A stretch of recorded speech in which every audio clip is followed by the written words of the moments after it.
I'm showing this to you, chat, for as candy. But this is more like licorice. Hey guys, I'm Ryan. I've got to tell you about something I am so excited to announce. A dating app for all of us conservatives. It's called The Right Stuff, and it's launching this September. What I love most about it is that it's invite only, so not just anyone can join. First of all, it's free to use. And for my ladies, you'll never have to pay because we all get premium subscriptions for simply inviting a couple friends. Gentlemen, women are free because there's not a lot of us that are women conservatives. if you want access to premium, that's on you. And by the way, those are the only two options. Ladies and gentlemen, The Right Stuff is all about getting into the right dating pool with people who share the same values and beliefs as 2,130 miles away, and also 6 foot flat, chat. 6 foot flat.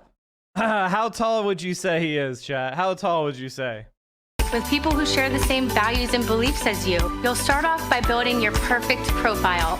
No pronouns necessary. We want you to put your best foot forward, which includes your favorite photos of yourself doing what you love or being with the people you love. Our prompts give you the opportunity to let people know various sides of you. So remember, be authentic and creative.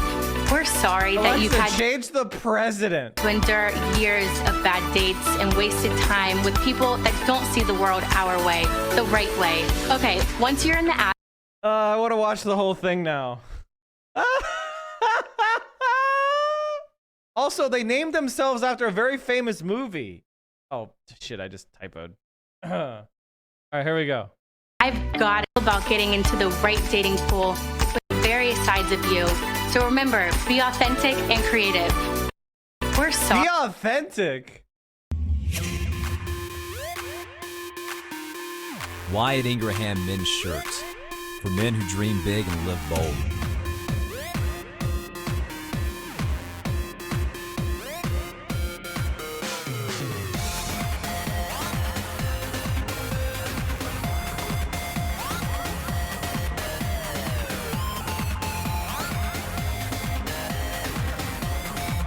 Be bold, be authentic. Vibrant. Sorry that you've had to endure years of bad dates and wasted Exact same energy. time with people that don't see the world our way, the right way. Okay, once Like, here's normies looking for Ukraine. On a map. Right here? So if that's Ukraine, where's Russia? Isn't that the little island right here? And they're gonna Next to Russia. Somewhere here. I'm not exactly sure. Russia's like over here somewhere. And then like there's Ukraine. I don't know. That's why I'm like low-key confused why they're attacking them. Right here. Right there? Yeah. Okay, so Man on the street interviews in America are truly the best. Honestly. Obviously, you're going to edit it and only show the dummies. So, I mean... Once you're in the app, you have the ability to scroll through profiles of people in your area. But you can 5'9". also adjust the settings to see So literally, it just has your height? Just has your name, your age, and your height. anyone, anywhere. Once you've liked a couple people, 5'8". you're ready to Manless. post a date. You can either keep your options open and post it for everyone to see, or just post it to the people you've liked. This concept is all about getting you out there and getting you on dates. So you'll go to the bottom navigation, click on dates, and then you'll go to the top right-hand corner and hit the plus button. From there, you can create your ideal date. You choose the time and place, and you also have the luxury of choosing the dates that you would like to go on. In the app, you can see everyone who's liked your profile. And if you like them back, you can start chatting with them. It's that simple. So if you're a young conservative looking to amp up your dating life, go to joinrightstuff.com to gain early access. We need to get back to the right way of dating. See you there.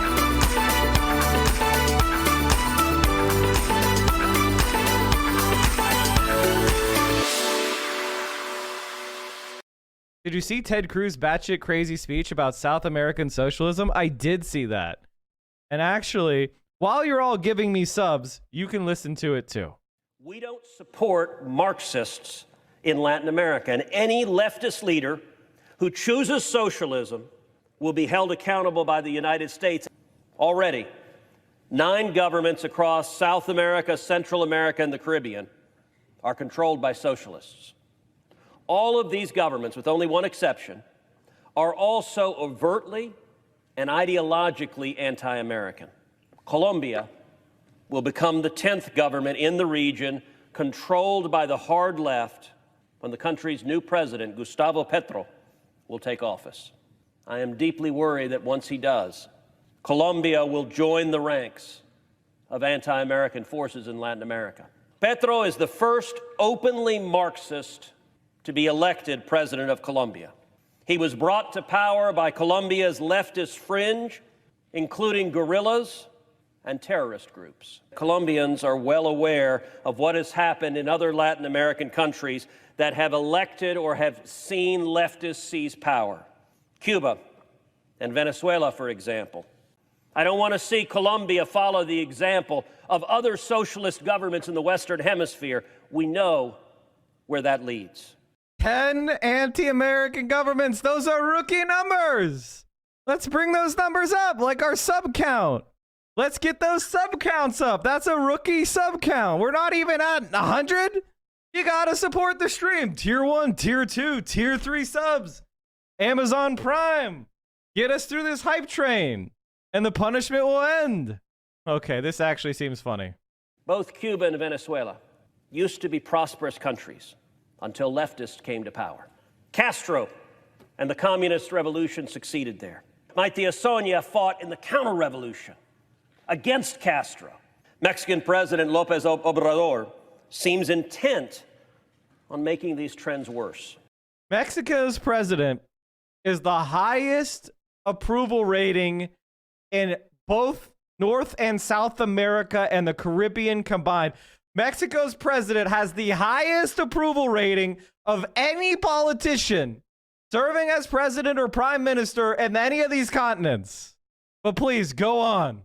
The Colombian far left gained momentum and Petro was elected. Petro says he will work hand in hand with Nicolas Maduro's oppressive regime in Venezuela.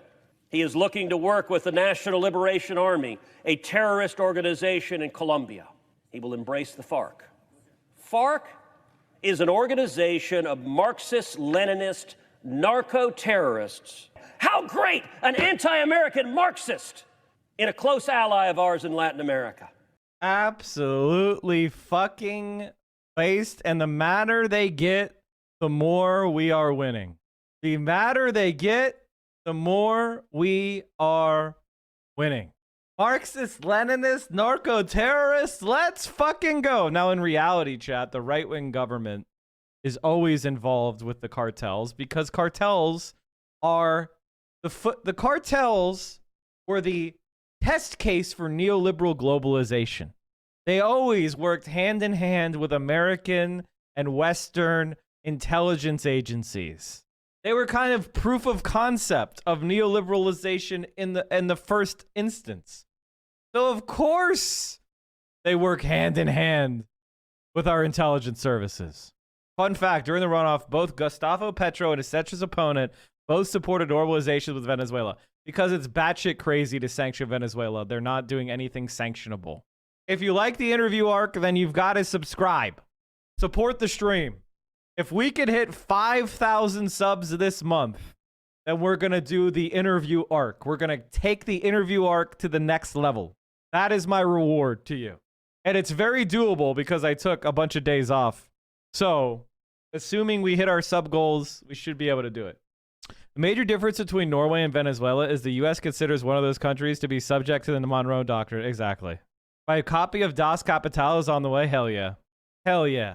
Make sure that you read it along with a companion, either like podcast or video series as you go chapter through chapter, because it could be a little bit daunting and hard to do on your own. It's like learning a language, really. Like if you're just learning a language, you know, and you just say, I'm going to learn Spanish, and you start, I bought a Spanish English dictionary, you're never going to learn it. You need to bring things in to help you and that. And as like this alienation and this atomization and this dividing up increases, you're going to get more and more quite frankly, batshit crazy right-wingers like this guy. I believe that God gave us another chance to rally again against the dark forces of an evil Biden empire. Wherever you are hiding, Barack Obama, we see your hands behind it all. But I want you to know something. The very gallows you have built for our president, watch out, sir. Watch out, sir. There's going to be a day of vengeance by God Almighty, not by me and not by men, but by God Almighty. They think MTG was dangerous. I can't wait till you're in Congress, but we got to push it over the top here. Yeah, and Alex, hopefully, when I win my election and I become the first deplatformed candidate in United States history, I would love to serve on the House Energy Commerce Committee in Congress so that I can take on the big tech social media tyrants. And I would love to personally invite you to testify in Congress. Since you, as well as myself, we are probably the two most censored and banned individuals in the entire country, if not the entire world. And I look forward to platforming your voice in the United States Congress. I can't wait. Well, why do you think they singled, because it really is true, you and I out? You're like man from Uber, Airbnb, myself included. Why do they pick you and I up front 4 years ago to do that too? Because we're truth seekers and we're ahead of the curve. I think that you and I really have been trailblazers, especially when it comes to waking people up about big tech social media censorship. And we are probably the best. I would say we are the best journalists in America today, the best investigative journalists alive. What have they exposed? What has she exposed? All right, Chad, I wanted to show you this. This is also kind of like my Friday potpourri.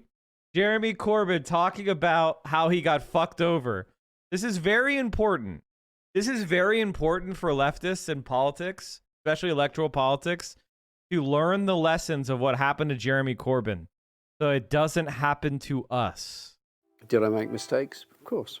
Everybody does. Did I make mistakes in bad faith? I don't think so. I think I made mistakes in good faith, one of which was to trust people who turned out to be deeply untrustworthy. The media's silence on the Ford report is absolutely deafening. The Guardian, the BBC, and others that obsessed day in, day out on my supposed deficiencies barely mentioned it. The Ford report has been a long time coming out. My thoughts are, one, that it is comprehensive. Two, it has a rather false narrative of saying there were two camps in the party who were equally bad towards each other, which I actually rather resent and reject. As the leader of the party, I appointed a team around me in order to liaise with the party and run things, and they were constantly undermined from the Labour Party head office. But park that for a moment. I think that the Ford report calls into question the behaviour of senior officials of the party, in particular during the 2017 election, when completely unbeknown to me, the General Secretary diverted a very substantial tranche of our much-needed funds towards what he called the Ergen House project, which was to protect the majorities of a number of MPs, all of whom had one thing in common, being undermining and critical of my leadership of the party, and would be part of a leadership challenge straight after the 2017 election, had the result been very much different to what it was. And I find that utterly appalling. People who spent the election campaign plotting for us to lose that election. You've also said each day I try and think of ways to undermine Jeremy Corbyn. I did say that, yes. Well, that was a mistake, wasn't it? Well, no, I wasn't alone amongst people who found his performance disappointing. If he'd had your backing, he might have done a lot better. Well, he might have done. We achieved 41% in that election. We could and should have achieved more had the party been united in at least accepting that the leadership had a case to put to the people of this country. And this was borne out very much by the leaked report, which came out more than 2 years later, on the behaviour of very senior officials in WhatsApp group that seemed to be in constant touch with each other, which were disparaging about the policy, the manifesto, and individually very abusive towards senior people in our team, using racist and misogynist language. Despicable. It's not about me. It's not about sour grapes. What it's about is that our manifesto offered hope on public ownership, on an education service, on a mental health service, environmental concerns, on an international strategy of peace and justice and democracy and human rights. And all of this mobilized so many people and gave so much hope to people. Little did they know that the party they were funding in order to achieve this, a significant number of very senior officials were working against everything that was being said and done. It's never happened before in Labour election campaigns. I've been in the party under many leaders. When I first became a party member, Harold Wilson was the leader of the Labour Party. I've been there through all of that. I've often disagreed with party policy. I've disagreed with the direction the party's taken. I've disagreed with the politics of individual leaders. But I've never sought to go out and defeat Labour in an election. When I was elected leader of the Labour Party, it was never about me. It was about a popular demand for anti-austerity policies following the disastrous financial crisis of 2008.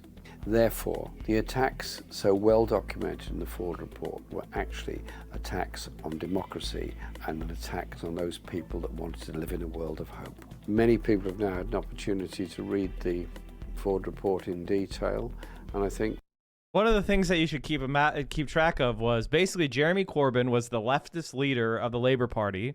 And in 2017, in the general election there, he massively outperformed the polls and expectations and was only a couple thousand votes short of becoming prime minister. And the reason why that didn't happen is that the Labour Party at the headquarters was staffed with a bunch of neoliberals who were actively trying to lose to the Conservatives so that they could reassert control. Now, Jeremy Corbyn retained the leadership of the Labour Party after 2017 because it was one of their best results in decades. They gained seats. They almost took away the power from the Conservative Party.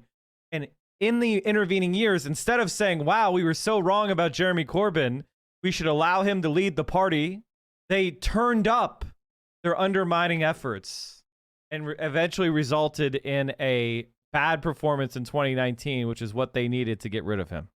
That opportunity should be used to say, well, actually, we need to have a restoration of democracy in the party. And many people who've been through the most awful stress of having been suspended from party membership, in some cases expelled from party membership, feel that an injustice has been done. I think these injustices have to be righted. Wrongs must be righted.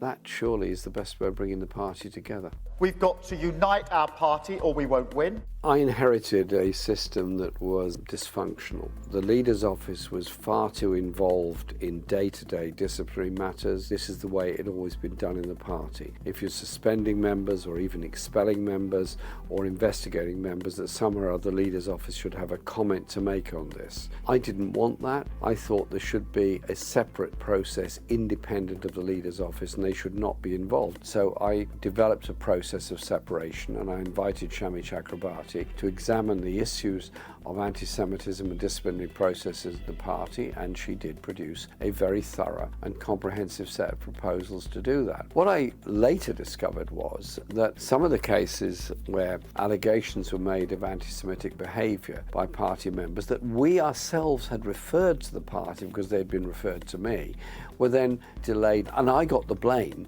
for them not being handled correctly, which I find more than discomforting and disconcerting. We were honest in our determination to root out anti-Semitism, but I was also very clear about the number of cases and number of complaints there had been. And I made that clear in my response to the Equalities and Human Rights Commission report that was made into the party. I said, anti-Semitism is wrong. I support the findings of the HRC report.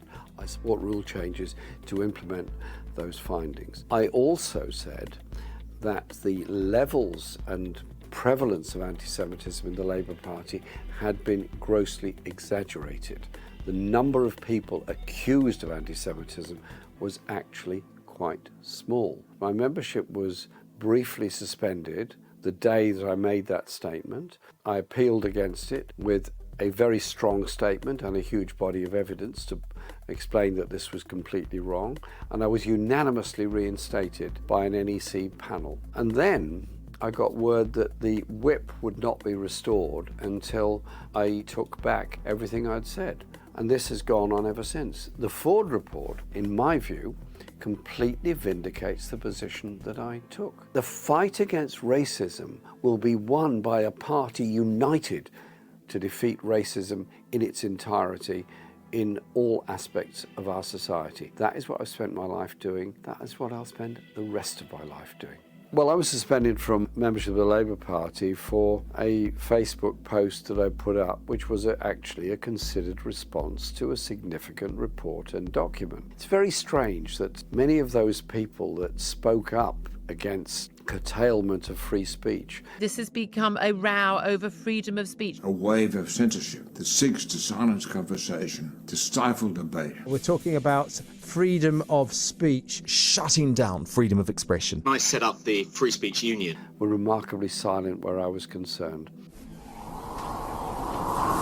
I think it's not a disgrace that the whip was removed from me, because our party is supposed to be a democratic party, and the authority to become MPs, to become leading figures in the Labour Party, does not come from the parliamentary party. It comes from the membership and the affiliated membership through the trade unions. That's how I was elected leader. That's how Keir Starmer was elected leader. If we're now in a position where the leader of the party will use his power over the parliamentary party to remove somebody from the whip, it's very perplexing for my constituency. I was first elected in 1983, so next year I will have been a member of Parliament for the same constituency on the same boundaries for 40 years. And I work as hard as I've ever worked to represent the people that have put their trust in me. The attacks on me, which have now been analysed and chronicled and dealt with in the Ford report, vindicate everything we said and did in 2015 onwards. And I'm proud of the changes we brought about. Very proud all around the country when I meet people who say they were inspired and mobilised by the new mood that we brought to the Labour Party and to politics in this country. If we're going to be condemned for that, then I'm proud to be condemned for that, because I absolutely believe in the power of ordinary people to bring about change. I've spent my life doing that. But you know what? I'm going to spend the rest of my life doing that as well. You can't rely on the mainstream media to cover the Ford report, so we rely on others. The independent media are analysing it, are reporting it, and are covering it. So, if you can, join Double Down News on Patreon. Are you watching the stream unsubbed? You're making income inequality worse. You are doing anti-praxis.